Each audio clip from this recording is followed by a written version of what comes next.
ನಮಸ್ತೆ ಸ್ನೇಹಿತರೆ, ಇವಾಗ ಒಂದು ಗೋಲ್ಡನ್ ಡೈಲಾಗ್ ಹೊಡೆಯೋಣ ಬನ್ನಿ. ಏನು ಗೊತ್ತಾ, ಈ KGF ಪಿಕ್ಚರಲ್ಲಿ ರಾಕಿ ಬೈಯಿ ಹೊಡಿತಾರಲ್ಲ ಡೈಲಾಗು, ನಾನು ಯಾರನ್ನೋ ಹೊಡೆದು ಡಾನ್ ಆದವನಲ್ಲ, ನಾನು ಹೊಡೆದಿದ್ದು 10 ಜನನೂ ಡಾನೆ ಅಂತ.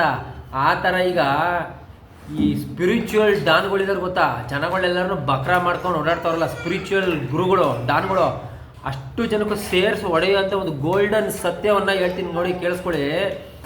ಈ ಆಧ್ಯಾತ್ಮ, ಈ ಸ್ಪಿರಿಚುವಾಲಿಟಿ ಅಂತ ಏನಿದೆ ಸ್ನೇಹಿತರೆ, ಇದೆಲ್ಲ ಸುಳ್ಳು.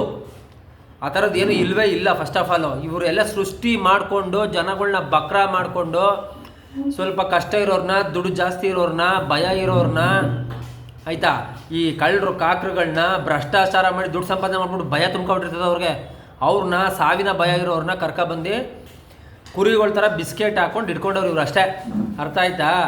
ಆಧ್ಯಾತ್ಮ ಅನ್ನೋದು in true sense there is nothing like ಆಧ್ಯಾತ್ಮ. ರಿಯಲ್ಲಾಗಿ ಹೇಳಬೇಕು ಅಂದರೆ ಸ್ನೇಹಿತರೆ, ಈ ನಮ್ಮ ಯೋಗ, ಧ್ಯಾನ, ಸೂರ್ಯ ನಮಸ್ಕಾರ ಇವೆಲ್ಲ ಏನಿದ್ದಾವೆ, ಇದು ನಮ್ಮ ನಿತ್ಯ ಕರ್ಮದ ಭಾಗಗಳಿವು. We have to do it every day. ಈಗ ನೋಡಿ, ಡೈಲಿ ಸ್ನಾನ ಮಾಡ್ತೀವಿ, ಮೈ ತೊಳ್ಕೊಳ್ಳೋಕ್ಕೆ ಸ್ನಾನ ಮಾಡ್ಕೊತೀವಿ, ನೀರು ಹಾಕ್ಕೊಂಡು ಮೈ ಕ್ಲೀನ್ ಆಯಿತು, ಮೈ ಮುಚ್ಕೊಳ್ಳೋಕೆ ಬಟ್ಟೆ ಹಾಕತ್ತೀವಿ, ಹಲ್ಲು ಕ್ಲೀನ್ ಮಾಡೋಕೆ ಹಲ್ಲುಸ್ತೀವಿ, ಕರೆಕ್ಟ್ ತಾನೆ? ತಿಂದಿದ್ದೆಲ್ಲನೂ ಕ್ಲೀನ್ ಮಾಡೋಕ್ಕೆ ತಿಕ್ಕ ತಳ್ಕೊತೀವಿ, ಹೇಳ್ತೀವಿ. ಇವೆಲ್ಲ ಮಾಡ್ತಾಯಿದ್ದೀವಿ ಅಂದಮೇಲೆ ನಮ್ಮ ಆತ್ಮಕ್ಕೆ ಏನು ಮಾಡ್ತಾಯಿದ್ದೀವಿ, ನಮ್ಮ ಮನಸ್ಸನ್ನು ಶುದ್ಧ ಮಾಡ್ಕೊಳ್ಳೋಕೆ ಏನು ಮಾಡ್ತಾಯಿದ್ದೀವಿ, ನಮ್ಮ ಥಾಟ್ಸ್ ಬರುತ್ತಲ್ಲ, ಯೋಚನೆಗಳು, ಏನೇನೋ ಮನಸ್ಸಲ್ಲಿ ಏನೇನೋ ವಿಚಾರಗಳು ಬರ್ತಾ ಇರ್ತಾವಲ್ಲ, ಆಲೋಚನೆಗಳು, ಅದನ್ನು ಶುದ್ಧ ಮಾಡ್ಕೊಳ್ಳೋಕೆ ಏನು ಮಾಡ್ತಾಯಿದ್ದೀವಿ ನಾವು? ಡೈಲಿ ಬರ್ತಾನೆ thoughts. As per the science, ಒಬ್ಬ ಮನುಷ್ಯನಿಗೆ ಇವತ್ತಿನ ಒಂದು ನಂಬರ್ಸ್ ಪ್ರಕಾರ ಹೆಚ್ಚು ಕಮ್ಮಿ ಒಂದು 65ರಿಂದ 75,000 ತನಕ ಏನೋ ಥಾಟ್ಸ್ಗಳು ಬರ್ತಾವಂತೆ ಒಂದು ದಿನಕ್ಕೆ. 75,000 ಅದು minimum. Maximum it can go to lakhs together, nobody can control. ಆಯಿತಾ? ಆ ಥಾಟ್ಸ್ ಇದಾವಲ್ಲ, ಅದು ಒಳ್ಳೆ ಥಾಟ್ಸ್ಗಳು ಮಾಡಬೇಕು. ಬೇರೆಯವ್ರ ಬಗ್ಗೆ ಅಸೂಯೆ ಇರಬಾರ್ದು, ಬೇರೆಯವ್ರ ಸಕ್ಸಸ್ನ ನೋಡಿ ಖುಷಿ ಪಡಬೇಕು ನಾವು, ಬೇರೆಯವ್ರಿಗೆ ಒಳ್ಳೇದು ಬಯಸುವಂಥ ಒಂದು ಥಾಟ್ಸ್ನ ನಾವು ಮನಸ್ಥಿತಿನ ಬೆಳೆಸ್ಕೋಬೇಕು. ಅದು ಧ್ಯಾನದಿಂದ ಸಾಧ್ಯ.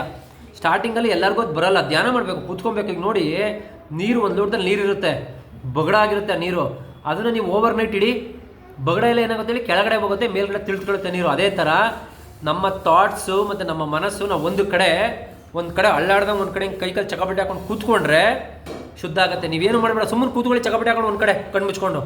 ಅದೇ ಮೆಡಿಟೇಷನ್ ಅಂದರೆ ಇವರೆಲ್ಲ ಮಾಡ್ತಾವ್ರಲ್ಲ ಬುಡ್ಬುಡ್ಕೆಗಳು, ಇದು ಯಾವುದೂ ಅಲ್ಲ. ಅದಕ್ಕಿಂತ ನೆಕ್ಸ್ಟ್ ವರ್ಷನ್ ಬೇಕು ಅಂದರೆ ಆರಾಮಾಗಿ ಕೈ ಕಟ್ಟೆ ಹಾಕೊಳ್ಳಿ, ಚಕಪಟೆ ಕೂತ್ಕೊಳ್ಳಿ. ನೀವು ಉಸಿರು ಆಡ್ತಾ ಇದ್ದೀವಿ ನೋಡಿ. ಆ್ಯಕ್ಚುಲಿ ನಾವೆಲ್ಲ ಅಂದ್ಕೊಂಡಿರೋದೇನೋ ಉಸಿರು ನಾವು ಆಡ್ತಾ ಇದ್ದೀವಿ ಅಂತ. ನಾವು ಯಾರು ಉಸಿರು ಆಡ್ತಾ ಇಲ್ಲ. ನಾವು ಆ್ಯಕ್ಚುಲಿ ನೇಚರು ಅದೇ ಉಸಿರು ಆಡ್ತಾ ಇದೆ. ನಮ್ಮನ್ನು ಸೃಷ್ಟಿ ಮಾಡಿರೋ ನೇಚರು ಉಸಿರಾಡೋದನ್ನ ಕ್ರಿಯೇಟ್ ಮಾಡಿದೆ. ಅದನ್ನು ಚೆಕ್ ಮಾಡಿ ನೋಡಿಬೇಕಾರೆ, ನೀವೇನಾದ್ರು ಉಸಿರು ಆಡ್ತಾ ಇದ್ದ ನೀವು ಅಂದ್ಕೊಂಡ್ರೆ ಹಿಡ್ಕೊಂಡು ನೋಡಿ, 30 ಸೆಕೆಂಡ್ ಮೇಲೆ ಆಗಲ್ಲ, ಕಿತ್ತು ಬಿಸಾಕುತ್ತೆ ಅದೇನೆ. ಅದು ನೇಚರು. ಓಕೆ, ಇದನ್ನು ಅರ್ಥ ಮಾಡ್ಕೊಳ್ಳಿ. ಧ್ಯಾನ, ಯೋಗ, ಸೂರ್ಯ ನಮಸ್ಕಾರ ಅಂದರೆ ಬೇರೆ ಏನೂ ಅಲ್ಲ. ಒಂದು ಜಾಗದಲ್ಲಿ ಅಳ್ಳಾಡ್ಸಂಗೆ ಕಣ್ಣು ಮುಚ್ಕೊಂಡು ಸುಮ್ಮನೆ ಚಕ್ಕ ಹಾಕೊಂಡು ಕೂತ್ಕೊಳ್ಳಿ, ಅದೇನೇ ದೊಡ್ಡ ಧ್ಯಾನ. ಅದಕ್ಕಿಂತ ದೊಡ್ಡ ಧ್ಯಾನ ಯಾವುದು ಬೇಕಾಗಿಲ್ಲ ನಿಮಗೆ.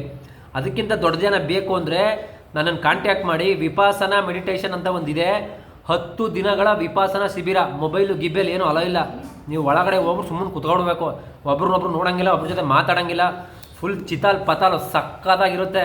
ನಿಜವಾದ ಅಡ್ವೆಂಚರು. ಈ ಟ್ರೆಕ್ಕಿಂಗು ಪಕ್ಕಿಂಗು ಎಲ್ಲ ಮಾಡಿದ್ದೀನಿ ನಾನು, ಆಯಿತಾ. ಎಣ್ಣೆ ಪಣ್ಣೆ ಎಲ್ಲ ನೋಡಿದ್ದೀನಿ, ಫಾರಿನಲ್ಲೆಲ್ಲ ಹೋಗಿ ಮಜಾ ಮಾಡ್ಕೊಂಬಂದಿದ್ದೀನಿ. ಆದರೆ ಆ ವಿಪಾಸನ 10 ದಿನ ಮೆಡಿಟೇಷನಲ್ಲಿ ಐತಲ್ಲ, ನಿಜವಾದ ಸಂತೋಷ, ಆ ಸಂತೋಷ ಎಲ್ಲೂ ಸಿಗಲ್ಲ. ಆ ಥರ ಸಂತೋಷ ಸಿಗುತ್ತೆ. ಹೋಗೋದಿದ್ರೆ ಹೇಳಿ, ಡೀಟೇಲ್ಸ್ ಹಾಕಿರ್ತೀನಿ ನೋಡಿ, ಹೋಗಿದ್ದು ಬನ್ನಿ, ಒಳ್ಳೆಯದಾಗಲಿ.